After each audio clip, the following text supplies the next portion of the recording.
हा कोबीपासून बनवलेला नाश्ता दिसायला जेवढा मस्त वाटतो तेवढाच चवीला सुद्धा भन्नाट लागतो। कमीत कमी तेलाचा वापर करून अगदी 15 ते 20 मिनिटात अगदी कमी साहित्यात बनून तयार होतो। तर आज आपण कोबीपासून बनणारा लहानांपासून मोठ्यांपर्यंत सगळ्यांनाच आवडेल असा एक नाश्त्याचा प्रकार बघणार आहोत। याला तुम्ही कोबीचा थालीपीठ, कोबीचा पराठा किंवा कोबीचे पॅनकेकसुद्धा म्हणू शकता। तर कोबीपासून बनणारा हा पौष्टिक नाश्ता कसा बनवायचा, चला तर मग बघू।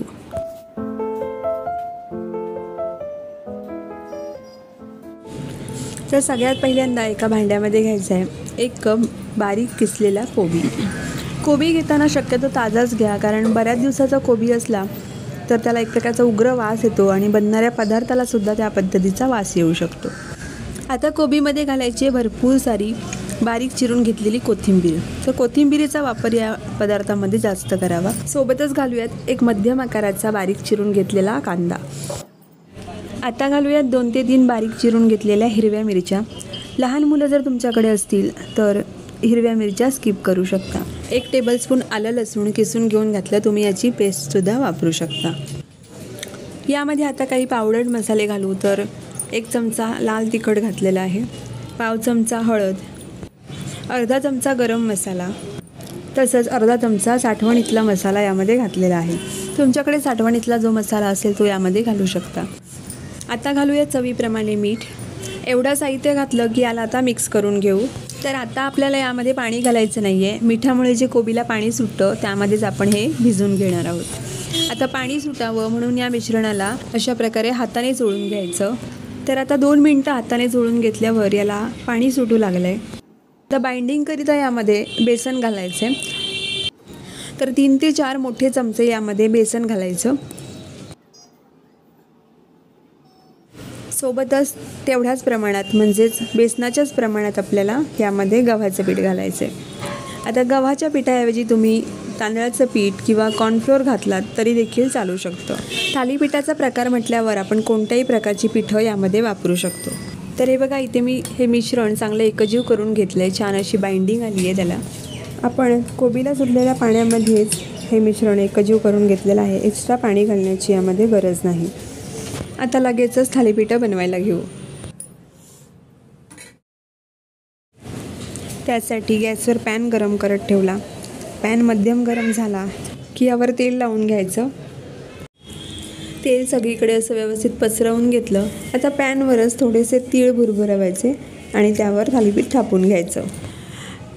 पॅनवर अशा प्रकारे मिश्रण घालून घ्यायचं आणि पाण्याच्या हाताने ते थापून घ्यायचं। तुम्हाला हव्या त्या आकारात छोट्या मोठ्या तुम्ही हे कोबीचे थालीपीठ किंवा पॅनकेक पसरवून घेऊ शकता। याच्यावरूनही थोडेसे तीळ भुरभुरवायचे आणि हाताने प्रेस करून घ्यायचं। तिळामुळे खमंगपणा येतो थालीपीठांना आणि दिसायला देखील अगदी सुरेख दिसतात।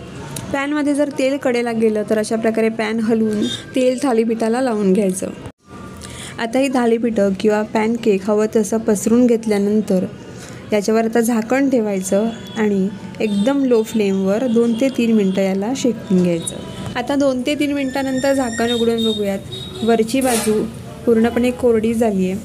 आता आपण याला परतून घेऊयात। यावेळी थालीपीठाच्या वरून तुम्ही तेल घालू शकता, पण माझ्या पॅनच्या बाजूने तेल जाऊन राहतं, त्यामुळे तेच तेल मी पॅन हलवून अशा प्रकारे खालच्या बाजूला लावून घेणार आहे। आता दुसऱ्या बाजूने सुद्धा याला आपण 2 ते 3 मिनटं शेकून घ्यायचं। यावेळी झाकण ठेवलं नाही तरी चालू शकतं। गॅसची फ्लेम मात्र लोच ठेवून याला शेकून घ्यायचं। तर आता 2 ते 3 मिनिटांनी बघूयात, दुसरी बाजूसुद्धा अगदी मस्त खमंग अशी भाजली गेली आहे। रंगही अगदी सुरेख आला आहे। दोन्ही बाजू अगदी छान खरपूस अशा भाजल्या गेल्यात। यावेळी आपण हे काढून घ्यायचं। तर अशाच प्रकारे इतरही थालीपीठं किंवा पॅनकेक आपण बनवून घ्यायचे आणि गरमागरम अशी थालीपीठं किंवा हे पॅनकेक चटणी किंवा सॉसबरोबर सर्व करायचे। तर अशी ही कोबीची थालीपीठं किंवा पॅनकेकची रेसिपी तुम्हाला कशी वाटली? आवडली असेल तर एक लाईक नक्की करा। तसंच चॅनेलला अजूनपर्यंत सबस्क्राईब केलं नसेल तर सबस्क्राईब करा। शेजारील बेल आयकन प्रेस करा, म्हणजे माझ्या पुढच्या व्हिडिओचं नोटिफिकेशन तुमच्यापर्यंत लवकरात लवकर पोहोचेल। लवकरच पुन्हा भेटू अशीच एक नवीन रेसिपी घेऊन। तोपर्यंत नमस्कार।